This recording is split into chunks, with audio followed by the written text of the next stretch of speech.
I'm Gene, and I'd like to tell you about one of the most awful nights of my life.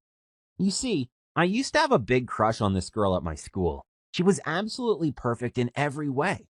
Gabby was pretty, but she was also so sweet, bright, and funny. I couldn't get enough of her and would stare her way whenever we were in class together. The problem was, I was a bit shy around her. Now, I'm not usually a timid kind of guy, but something about Gabby made me really nervous. It was as if I knew she was the right girl for me, and I got butterflies in my stomach whenever she was around. I know that sounds really corny, but that's precisely the way I felt. I wanted to be perfect for her. All I could dream about was having Gabby notice me. I wished she liked me back, but something told me a girl like her would never date a guy like me. I wasn't bad looking, but I was nowhere as handsome as she was beautiful. Her smile could brighten up any room she walked into. You know that popular girl everyone turns to stare at whenever she arrives? Well, that was Gabby. She also had the best grades in our class. It was as if Gabby couldn't do anything wrong. I couldn't understand how a girl like that wasn't already taken. As far as I knew, she wasn't dating anyone, and I knew every single guy in my class wanted to go out with her. Math class had always been kind of dull to me, but ever since Gabby began taking it with me, it became my favorite subject. I'd find ways of sitting close to her and enjoyed being around the prettiest girl I've ever met. Whenever I knew we'd share the same classroom, I would try and look my best. I wanted so badly to impress her after all. I would wear my best clothes and use a lot of cologne. My mom even bought me a cool shirt to take to school one day, noticing that I had a crush on a girl my age. I was super embarrassed that mom realized I wanted to date a classmate, but I thought that maybe Gabby would notice it if she saw me wearing it. Unfortunately, she didn't even give me a second glance. I couldn't blame her though, because Gabby was always surrounded by people. She was, after all, really popular. That meant boys were constantly trying to get her to date them, and girls argued about who got to sit down by her side. Now, I know you must think that she was really conceited about all the attention that she received. She really wasn't. Gabby was the nicest girl I knew, and she was always super sweet with everyone who talked to her. I wanted so badly to ask her out on a date, but, well, I was terrified she'd say no.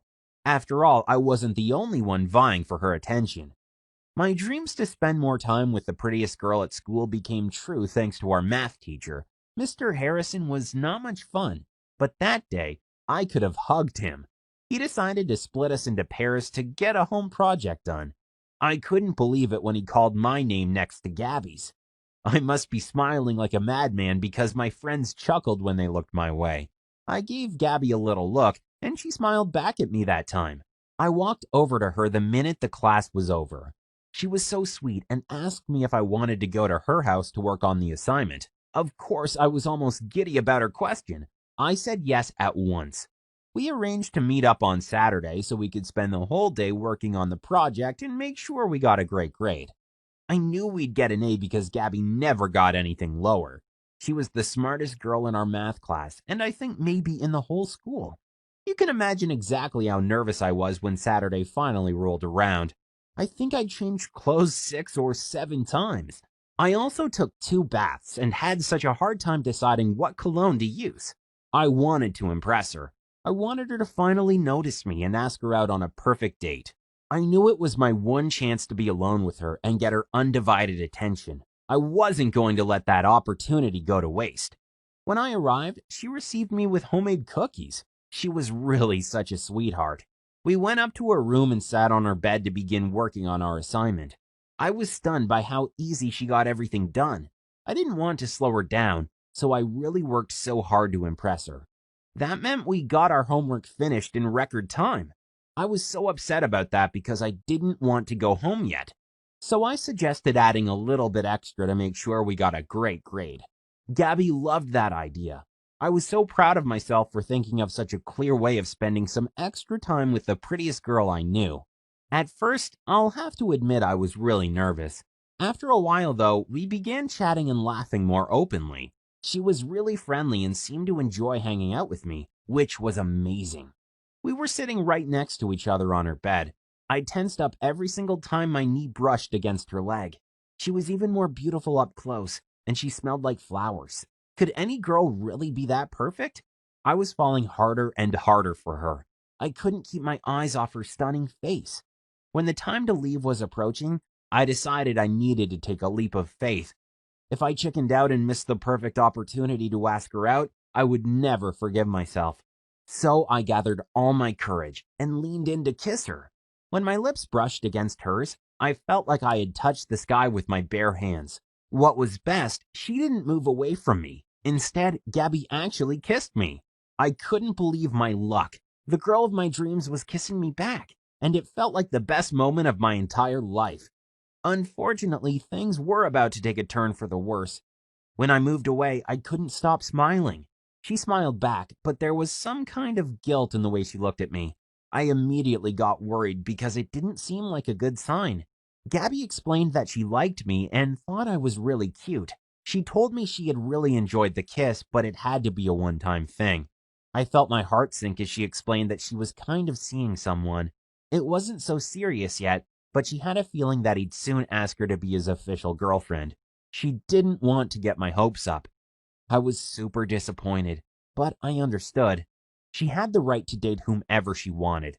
I was just sad that she hadn't chosen me. Perhaps if I had made a move before. It didn't take us long to finish the entire project, and I knew I had to go back home. I kissed her goodbye, and I knew it would be the last time I ever kissed her. That was, unless a wild idea got into my head. I still don't know how I thought it was the right way to go. Back then, though, it seemed wildly romantic and like my one chance to get Gabby to change her mind about dating me. I walked out of her house, waited a few minutes, and then climbed back into her room through her window. I wanted to surprise her and let her know I was crazy about her.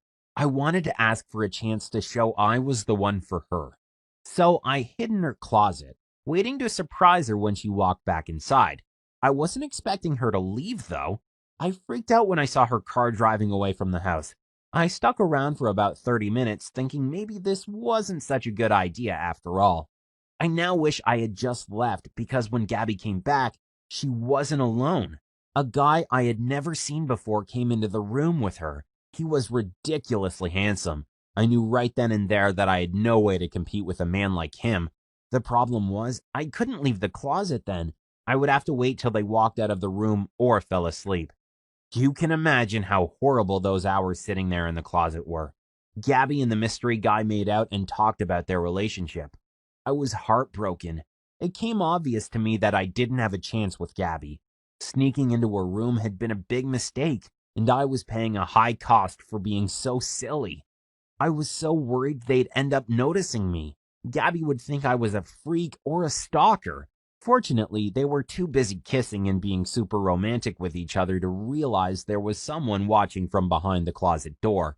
Eventually, the two of them fell asleep. I was so relieved. I wanted to rush out of that room and go back to my house at once. So I finally managed to sneak out, tiptoeing back outside in the middle of the night. I'm so glad no one saw me because I think they would have called the police. When I got home, my mom was freaking out. She asked me where I had been and why I hadn't called her. I explained that I had been hanging out with friends and lost track of time. I apologized, but she grounded me for an entire month. Not only did I get my heart broken, I was also in deep trouble with my parents. Talk about an awful night. Monday arrived and I was really not looking forward to going to school. When I got there, Gabby said hello to me and smiled so sweetly. I couldn't even look at her in the eyes. It was so awkward. She seemingly now considered me her friend, and I felt awful for basically spying on her while she made out with that guy. We ended up getting an A on our project, but I didn't pursue a friendship with her. It hurt too much to be around her. I just decided to move on with my life, understanding that I wasn't the one for her. It hurt, of course, but it was better to accept I didn't really have a chance with her than keep my hopes up for something that was never going to happen.